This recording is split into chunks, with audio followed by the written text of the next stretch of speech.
This conference will now be recorded.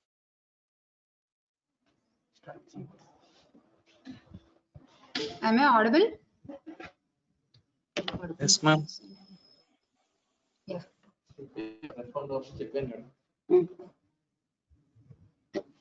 Today's class is on endometriosis. Coming to definition of endometriosis, if you can see here in this diagram, this red picture depicts the inner lining of the uterine wall, which is called as endometrium. It is composed of both glands and stroma. So this endometrial tissue, which is present in the uterus as the inner lining, we'll call it as endometrium. If it is present outside the uterus, then we'll call it as endometriosis. So by definition, the presence of endometrial tissue, both glands and stroma outside the uterus is called as endometriosis. Again, we define endometriosis as endometriosis externa, which is more common, and this endometrial tissue which is present outside the uterus. If this ectopic endometrial tissue, if it is present inside the uterus in the myometrium, myometrium is the second layer of uterine wall. If endometrial tissue is present in the myometrium, then we will call it as endometriosis interna, or more commonly adenomyosis. So coming to the contrast features of endometriosis. Though benign, endometriosis is locally invasive and it disseminates widely. That is, it involves almost distant organs also, and it is locally invasive, but it is a benign condition. It is not a malignant and it doesn't metastasize. You just be careful with benign and disseminates. And endometriosis, usually its growth is stimulated by cyclical hormones and suppressed by continuous hormones. If you give hormones cyclically every month, endometriosis grows. If you give a continuous supply of hormones, it will act as a medicine for endometriosis and it suppresses the endometriotic tissues. So these are the two contrast features of endometriosis. These are most common sites of endometriosis. If you can see, most common sites being the posterior part of the pelvis. Sorry. Ovaries, usually they are present posterior to the uterine wall. Therefore, ovaries, pelvic peritoneum, pouch of Douglas is the posterior peritoneal reflection, as I have already said in the class of anatomy, and uterosacral ligaments, which are the supports of uterus posteriorly, rectovaginal septum, which lies between anterior vaginal wall and posterior rectum, sigmoid colon, appendix, fallopian tubes, and pelvic lymph nodes. These are the commonest sites, most dependent parts being the commonest sites of endometriosis, and the rare sites being anterior parts, bladder, umbilicus, and episiotomy scar, abdominal scar, even distant sites like lungs, pleura, and involving other urinary system like ureter, kidney, and other sites. These are the rare and remote sites. So you have to keep in mind or remember these common sites. Most common sites for endometriosis is ovaries forming endometriomas or chocolate cyst, pelvic peritoneum, pouch of Douglas, uterosacral ligaments, rectovaginal septum, sigmoid colon. If you can see, all these are posterior structures of the uterus. So coming to types of endometriosis, you can differentiate endometriosis into either pelvic or extrapelvic, abdominal or extra-abdominal. See, pelvic endometriosis is when we call it as pelvic endometriosis, when the pelvic structures are involved. When endometriosis involves the pelvic peritoneum, ovaries, and the deep infiltrating pelvic endometriosis is called as pelvic endometriosis. And the other sites like GI tract, urinary tract, scar endometriosis, vaginal episiotomy endometriosis, and involving lungs, thoracic endometriosis comes under extrapelvic endometriosis.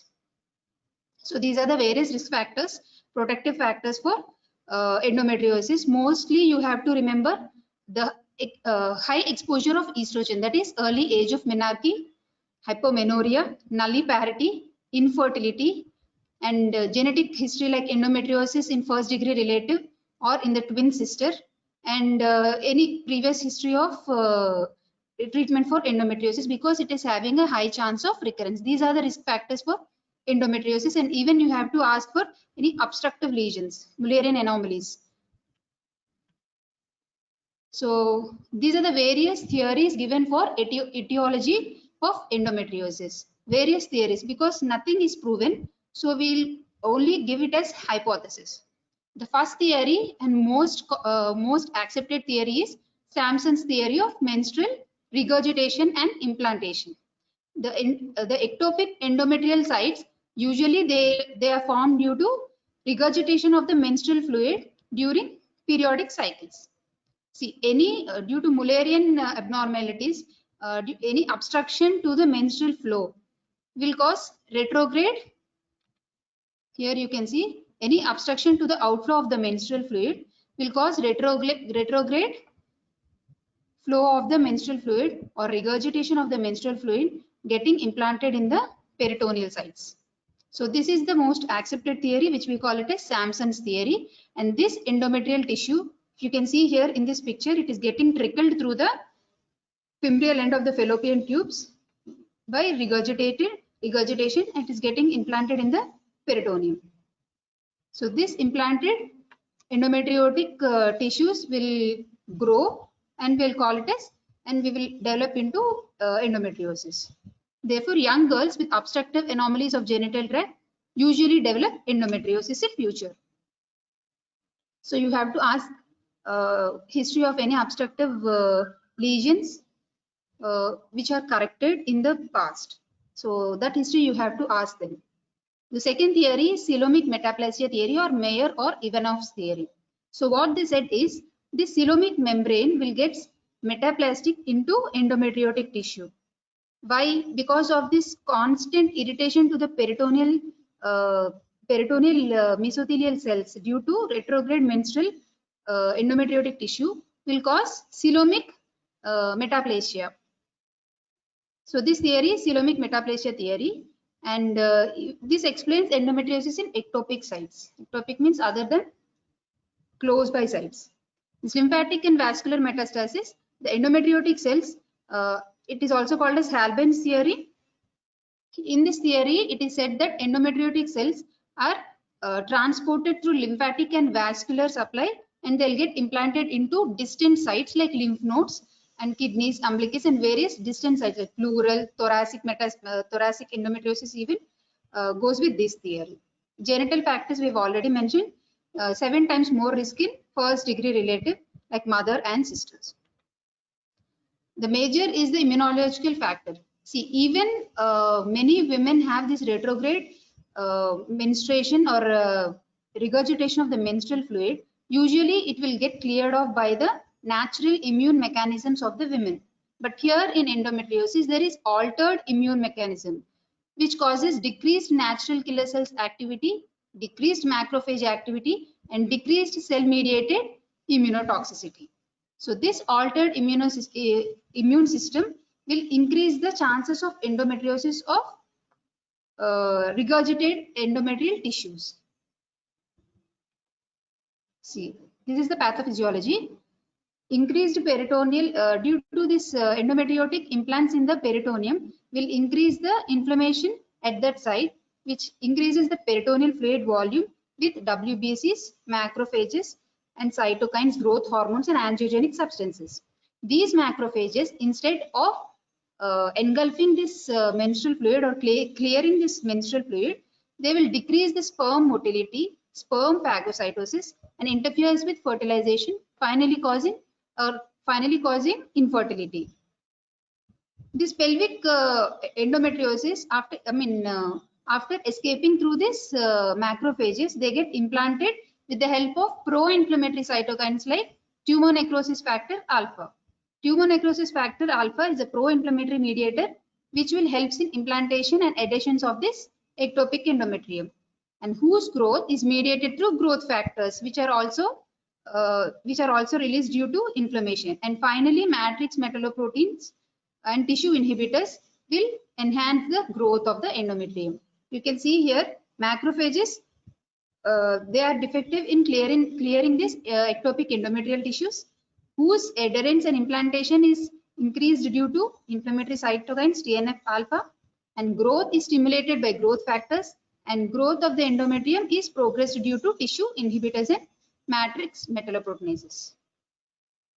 So finally, the direct implantation which caused due to, the scar endometriosis and episiotomy scar endometriosis, hysterectomy scar endometriosis, cesarean scar endometriosis, even umbilical site endometriosis, laparoscopic port site endometriosis. All these are due to direct implantation. See, endometrial tissues or decidual tissue, they start to grow in susceptible individuals. Susceptible means who has altered immune system and who has the tendency to have endometriosis when implanted in the new sites, where episiotomy, vaginal or cervical site endometriosis is explained by this theory. Even environmental factors also have a small role in endometriosis due to these pollutants and dioxins. So after this pathophysiology of endometriosis, how a patient or how a woman with endometriosis usually present. The classical triad which you have to remember is dysmenorrhea, dyspareunia and deep pelvic pain. So this is the classical triad, and even you can increase it to 5 Ds: dysmenorrhea, dyspareunia, deep seated pelvic pain, dysgeusia, that is painful defecation, and dysuria, it is painful urination also. This dysmenorrhea of endometriosis is typically described as triple dysmenorrhea. That is, usually the onset of dysmenorrhea will be prior to the menstruation, even continues throughout the menstrual period, and even it continues for 2 to 3 days after cessation of the menstruation. So this we will call it as triple dysmenorrhea. And deep dyspareunia due to the posterior structure involvement, the rectovaginal septum, uterosacral ligaments, and all the posterior pouch of Douglas. These tissues will stretch due to sexual intercourse, and they will cause deep dyspareunia. Dysuria and dysgeusia, as I've already said, dysgeusia is painful defecation if the sigmoid colon is involved or the posterior rectovaginal septum is involved, and dysuria if anteriorly bladder is involved. And the second one is menstrual irregularities, like disorders of menstruation. Most commonly, it goes with menorrhagia or premenstrual spotting, with polymenorrhea if the ovaries are also involved. And most of the patients with endometriosis usually come to OPDs with infertility. 30% of endometriotic patients will come with infertility. The main causes of infertility being ovarian problems like anovulation, when the ovarian tissue is getting destructed due to increased accumulation of the chocolate fluid, will lead to anovulation, or luteinized unruptured follicle. That is, the follicle even after maturing, that the Graafian follicle, even after LH surge, it doesn't ovulate. That we will call it as luteinized unruptured follicle. And oocyte maturation defects. Even the oocyte which is getting matured will not be up to the mark for it to get into fertilization. These are the ovarian problems. What are the tubal problems? Usually due to endometriosis, there will be formation of adhesions, because this endometrial tissue will cause inflammatory reaction and fibrosis, finally turning up into adhesion formation, which will have a great impact on tubal motility, which is necessary for ovum pickup from the ovary. So tubal problem is due to peritubal adhesions, which will alter the tubal motility and ovum pickup. Peritoneal factors are intraperitoneal inflammation, which will destroy the oocyte or which will destroy the sperms.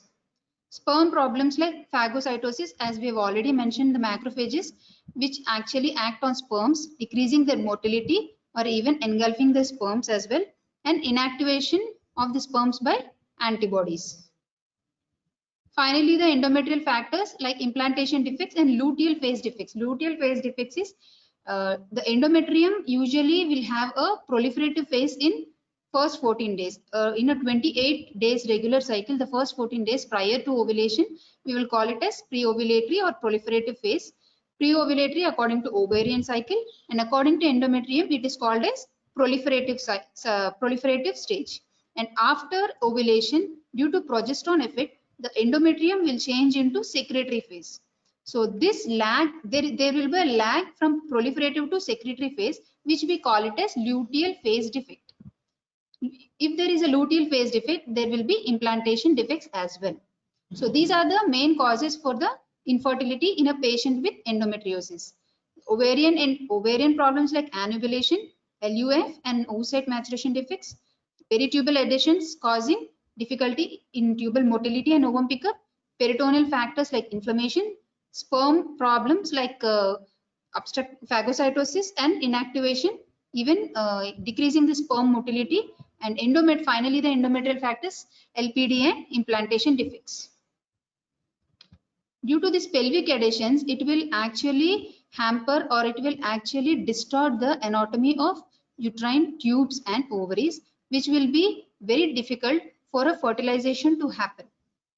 So what are the other features? These are the main features, or these are the main symptoms with which the women will present to the OPDs, and the other symptoms being extrapelvic endometriosis like cyclical rectal bleeding, as we have already mentioned, which will cause hematochezia, and scar endometriosis. Usually patients complain with cyclical pain with increase in the size of the scar and even bleeding at the site of the scar. Cyclical pain with increasing in size of the scar during menstrual cycles and even bleeding at times. Umbilical endometriosis usually present with increase in the umbilical mass with cyclical pain, and pulmonary endometriosis involving lungs will present as catamenial symptoms like cyclical hemoptysis. Hemoptysis is coughing of blood, and hemothorax if the alveoli ruptures into the pleural cavity, or even pleural endometriosis. Usually patients will present with hemothorax. These are very rare symptoms for extrapelvic endometriosis. The most common being the 5 Ds, which I have already mentioned.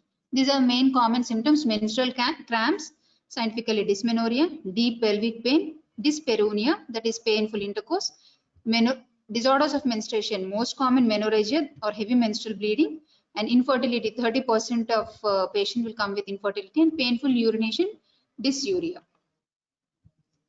Again, the same thing. Symptoms: dysmenorrhea, dyspareunia, deep pelvic pain, dysuria, dysgeusia. These 5 Ds you have to remember for endometriosis, and hematuria and infertility as well. And signs being patient usually with pain, they'll have an severe pain. Actually, patients will have an anxious look with tachycardia at times. And on examination, otherwise patient's general condition will be as normal as other patients. And on examination, if you go for a per abdominal examination, usually you won't feel any abdominal masses, but you can elicit tenderness either in one or both, and lower abdominal tenderness. And on per vaginal examination, uterus, you can feel a retroverted or a fixed retroverted uterus with the tenderness in the fornical tenderness, like bilateral or unilateral fornical tenderness due to adnexal involvement. Adnexia means either, ovaries and fallopian tubes are called as adnexia. If there is ovarian endometriosis, or if the endometriosis involving the unilateral peritoneum, then you can elicit an adnexal tenderness in the right or left fornix. Nodularity posteriorly, if the uterosacral ligaments are involved, you can feel the nodularity in the posterior fornix. So finally, per abdominal examination, you can elicit tenderness.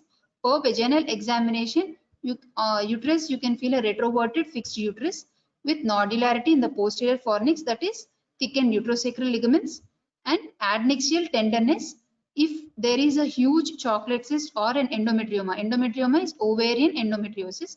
Then you can feel the adnexial mass in the right or left fornix and adnexial tenderness. So if patient comes with the previous mentioned symptoms and signs, what all investigations you want to go for? General investigations and specific investigations. General investigations, as usual, you will go for a routine blood investigations and blood grouping if she is not done, and routine blood sugars and all, which is not concerned with our endometriosis topic, but as a general examination you will go with it. But specifically for endometriosis diagnosis, first line investigations is ultrasound, because it is non-invasive and it is patient friendly, but it is not a diagnostic tool. Just remember, it is not a diagnostic tool, because all endometriotic spots cannot be picked up by ultrasound. Only ovarian endometriosis or ovarian cyst with ovarian chocolate cyst can be identified with ultrasound. Again, due to adhesions, the retroverted uterus can be seen on ultrasound, but it is not a diagnostic feature. because some women physiologically they can have a retroverted uterus. So on transvaginal ultrasound, usually you will get a picture like retroverted uterus with obliterated posterior sac and a bilateral complex adnexal masses if present. If there is an ovarian endometriosis, you can see like this picture, which we call it as ground glass appearance. You can see a homogeneous picture. There is no septa. Usually they can have septa, but you can't differentiate it. This is a homogeneous picture with low echoes, and if you put a Doppler, the pericystic increased vascularity is seen with avascular region in the center. Since ovaries are posteriorly located and they are involved in endometriosis, they get adherent, they get attached to the posterior wall of the uterus. You can see here both the ovaries, formation of endometrioma, they are enlarged and they are getting attached in the center posteriorly. This we will see on ultrasound. We will call it as kissing ovary sign. Posterior wall of the uterus, both the ovaries get attached to the posterior wall of the uterus and they are located side by side on the ultrasound. This is kissing ovary sign. And CA-125 is one blood investigations. Usually we will, we don't rely on it for diagnosing endometriosis, but you can do a baseline CA-125 levels and you can monitor the your treatment, like how she's getting either increased in symptoms or decreased in symptoms, or you can just follow up the patient, or it is used for only surveillance. CA-125, it is not a diagnostic tool for endometriosis because it is increased in many other conditions, especially the epithelial ovarian cancers and many other inflammatory conditions and malignant conditions involving gallbladder, peritoneum, and many other GIT, colon cancer, even all GIT cancers, it is getting increased. So it is not a specific marker, but you can just follow up the case with the CA-125 levels for you to get whether she is responding to your treatment or not. Finally, the gold standard for diagnosis of endometriosis is laparoscopy. Laparoscopy, you can just visualize the endometriotic tissues with your eyes. So this being the gold standard, during laparoscopy, diagnostic laparoscopy, if the patient is coming with all these symptoms on examination and on ultrasound, if you are not able to pick up any signs or any lesions on ultrasound, then you have to put her on a diagnostic laparoscopy, advise her a diagnostic laparoscopy, and how you will examine is you have to examine the whole pelvis either clockwise or anti-clockwise direction. What are the aims of going for a laparoscopy is you have to detect any endometriotic lesions, take a biopsy for the lesion, stage the disease, and if she needs any treatment, you have to do it in the same sitting. So all these are aims and advantages of the laparoscopy. So the various lesions of endometriosis, the classic lesions which you can see are powder burnt lesions or gunshot lesions. If you can see here, these are powder burnt. I will show it in another figure also. These are powder burnt lesions. These are old endometriotic lesions. This peripheral whitening of the tissue is scarring because of the inflammation of the tissues. They will finally heal up with fibrosis. Therefore, this circumferential white lesions are due to fibrosis. Powder burnt or gunshot lesions, these are black brown nodules consisting of old hemorrhages. If you take a biopsy from this lesion, you will see mostly hemosiderin granules because of the pigmented lesions and fibrosis only. And these red flame lesions are active lesions. If you take a biopsy from this lesion, you can easily see a stroma and glandular tissues of endometrium. These are the fresh lesions, red flame lesions, and these are active lesions. These are inactive lesions, but classically you can see on laparoscopy endometriotic lesions, you can see like this. And finally, the white lesions are the opacities and healed lesions and yellow peritoneal patches and circular peritoneal defects. These are due to healing of the formed endometrial tissues. That is peritoneal endometriosis. Either you can see a classical lesions or a subtle lesions of red flame or white lesions. The second one is ovarian endometriosis. Ovarian endometriosis involvement of the ovarian tissues. Usually we can see a cyst, thick-walled cyst. If you puncture it, you can see a chocolatey fluid coming out of the cyst. What is this chocolatey fluid? The cyst actually have an endometrial lining. Due to menstrual cycle, all this menstrual blood gets accumulated in the ovary and it grows in size and becomes a cyst with thick wall. And the fluid after the serum, the menstrual blood, the serum gets absorbed and leaving behind this chocolate color tarry fluid, which we call it as chocolate cyst. And this is endometrioma, and superficial ovarian endometriosis. Here you can see this is superficial ovarian endometriosis. Only the black spots you can see without the accumulation of the menstrual fluid. This is the endometrioma. This is superficial endometriosis, and these are the adhesions here adherent to broad ligament and pelvic side wall. See, this is the broad ligament and this is the pelvic side wall where the ovaries are getting adherent. And finally, the deep infiltrating endometriosis are due to dense adhesions formed between ovaries or endometriotic spots to the adjacent organs like sigmoid colon, bowels, various parts of the bowels. And these causes due to adhesions and scarring.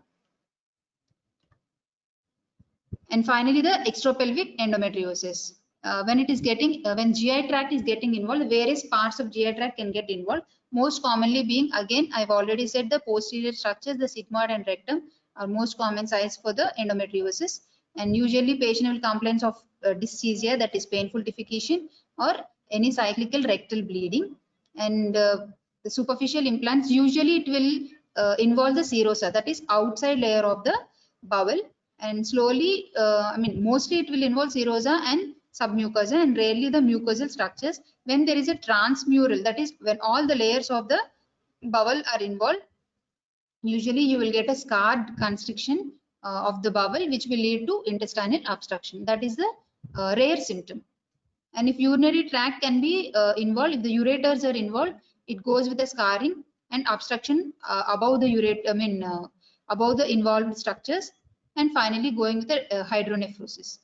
If the bladder is involved, cyclical hematuria, dysuria, and frequency. The scar endometriosis, as I have already said, due to after hysterectomy, after cesarean, and after laparoscopy, the port sites, the scar may get. This is due to direct implantation of the endometriotic tissue in the scar site. Usually, patients present with painful swelling, that the swelling will get increased in size at time of menstruation with pain. And cyclical bleeding may be seen, but it is very rare. Vaginal endometriosis, if you see on vaginal examination, most common site is posterior fornix. It is posterior vaginal wall deep in the Caldo set. Because as we have already said, the posterior pouch of Douglas is the commonest site, and that continuation we can see it is endometriosis vagina, which you can see as bluish spots on posterior fornix. And finally, the thoracic endometriosis, hemothorax can be identified either on an ultrasound or if you take a ICT, and patients will complain of lung symptoms and catamenial hemoptysis and hemothorax. The other investigations which we usually don't do in endometriosis are CT and MRI. When we will go for MRI is when ultrasound diagnosis is equivocal. That is there if we cannot diagnose an endometriotic cyst, or if we have any confusion of endometriotic cyst being whether it is malignant or not, then we have to go for an MRI. Otherwise, usually we don't go for an MRI for all the endometriotic patients.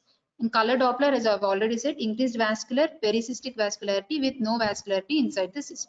Cystoscopy, sigmoidoscopy, usually done when she will give when she gives urinary or GI symptoms.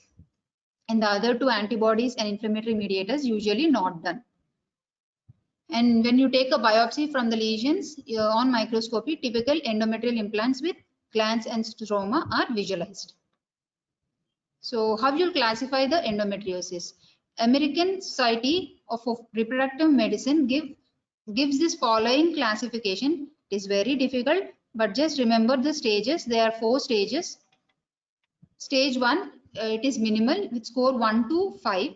Small spots of endometriosis are seen, but there are no clinically any symptoms. Stage 2, the score is 6 to 15. They are superficial lesions without any scarring and adhesions. First one is small lesions but no symptoms. Second one is superficial lesions, you can see, without any scarring and adhesions. The third one is moderate, score is 16 to 40. You can see a small chocolate cyst of size less than 2.5 and flimsy adhesions like peritubal adhesions which you can easily remove. Stage 4 is severe, score of more than 40 with chocolate cyst of more than 2 centimeters and dense adhesions, you can see, thickened uterosacral ligaments and involvement of even bowel and bladder.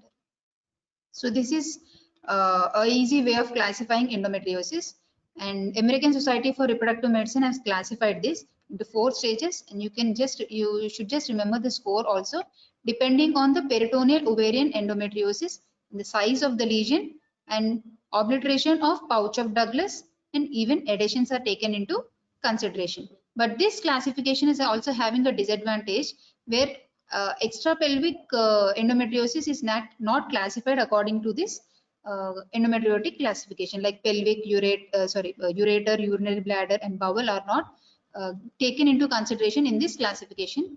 And this classification is also having the second disadvantage, like the severity of endometriosis and the symptoms doesn't correlate well.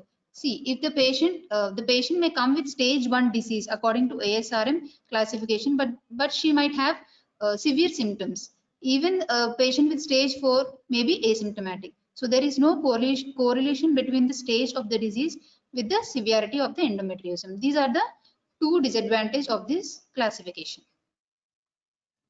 So finally, what are the differential diagnoses you have in your mind when you come across a patient with all these symptoms and signs?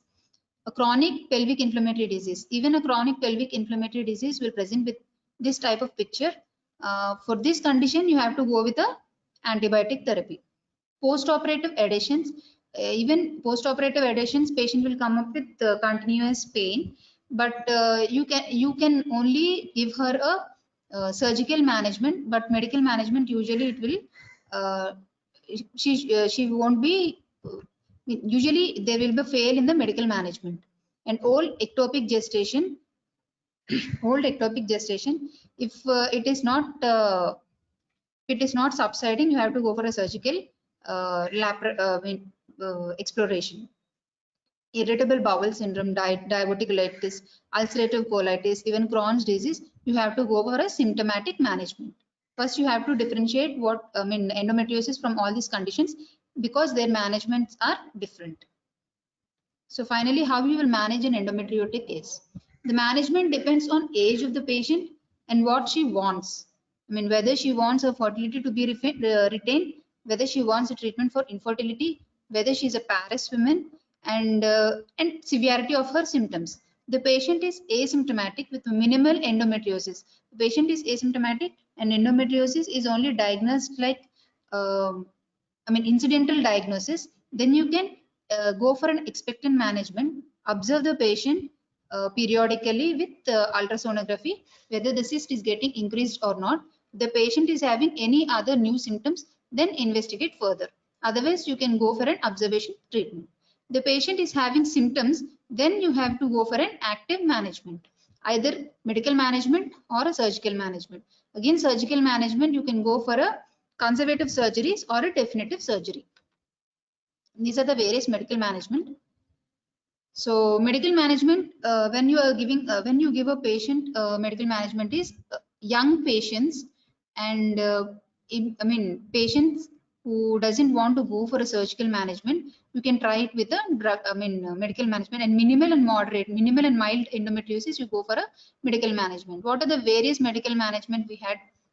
For mild cases, according to our classification, you can go for a simple analgesics. For minimal cases, for mild to moderate cases, you go for a hormonal therapy like combined oral contraceptives, progesterones, and others being danazol, aromatase inhibitors, GnRH agonists, and misoprostol.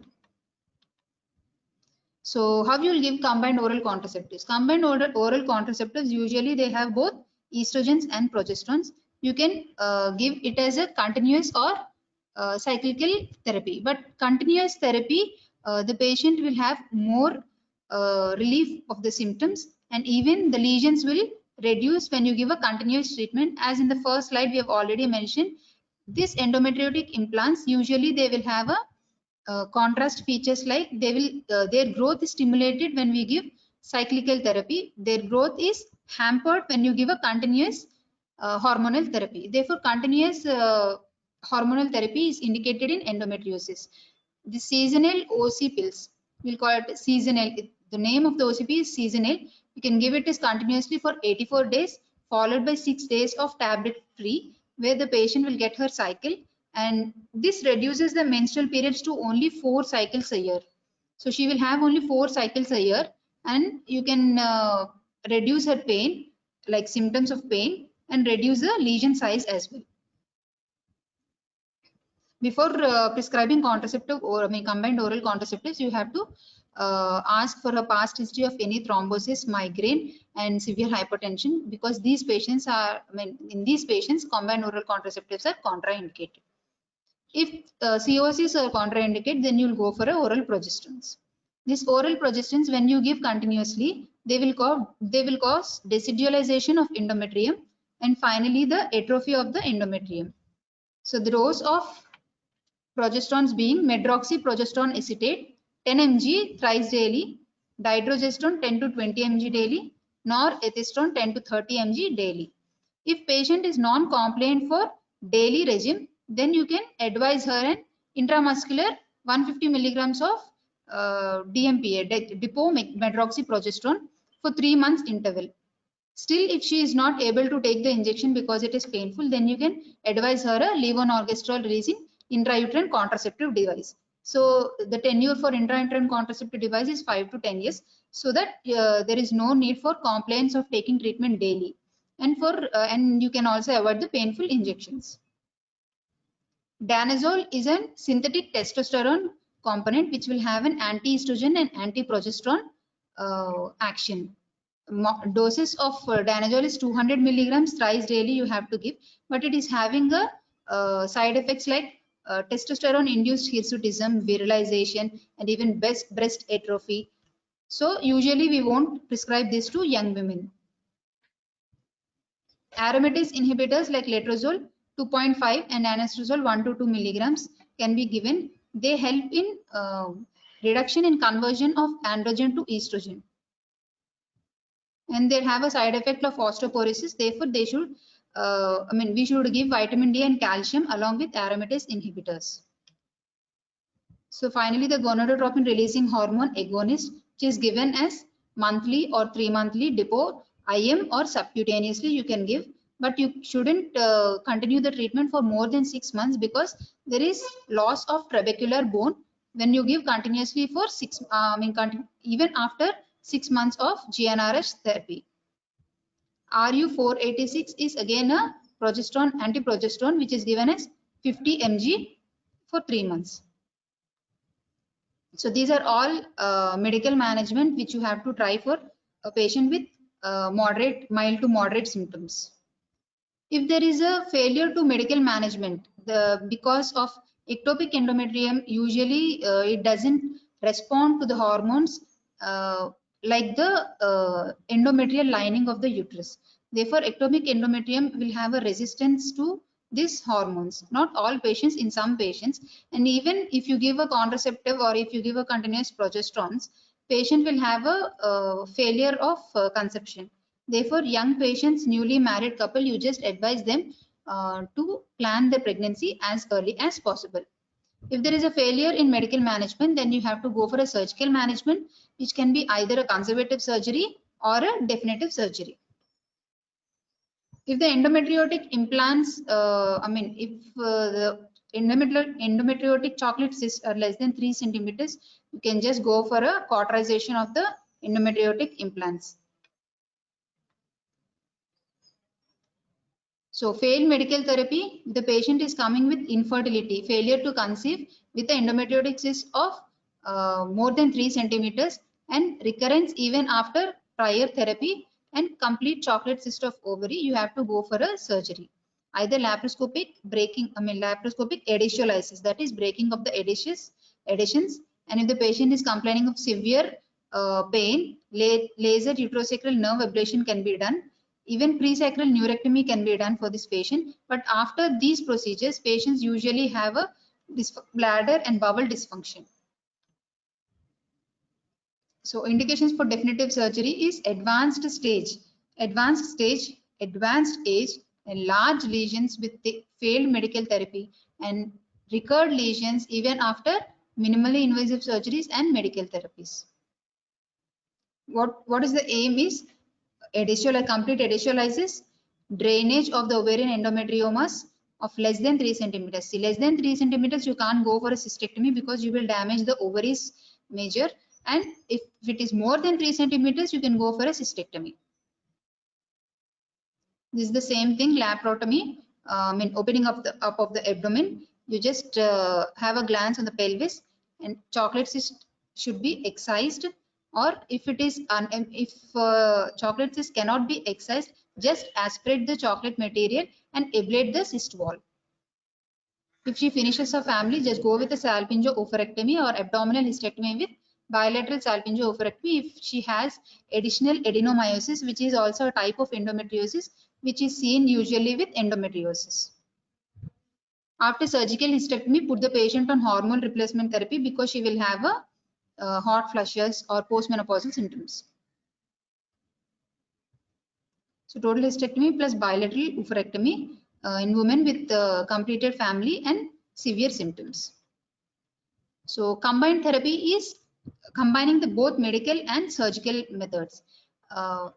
Preoperative gonadotropic releasing hormone analogs can be given monthly for 3 months, which will reduce the size of the lesions, extent of the lesions, and it will decrease the adhesions and soften the adhesions, which will make the surgery more easier and complete. Therefore, we will give a combined therapy. That is, before opening up, before going for a definitive surgical management, you just give the patient GnRH analogs for 3 months, which will reduce the size and extent of the lesions, even it smoothens the adhesions, which will make the surgery more easier.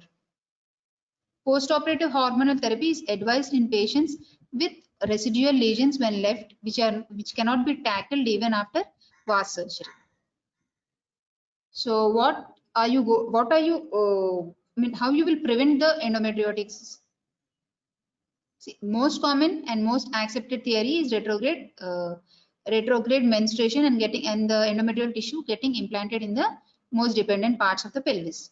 Therefore, just avoid the tubal patency test, that is hysterosalpingogram and hysteroscopies, because all these hysterosalpingogram, you will go with a fluid medium. With this fluid medium, minimal endometrial tissue may get implanted in the peritoneum. Therefore, all these tests, you have to avoid all these tests in the premenstrual, like before menstruation, that is in the luteal phase. Just plan this HSG or hysterosalpingogram or tubal patency test or any hysteroscopies. Plan it in the pre-ovulatory phase, that is during the first 10 days of the cycle. And you can put women on low dose pills to reduce the menstrual flow and protect against endometriosis. So any doubts?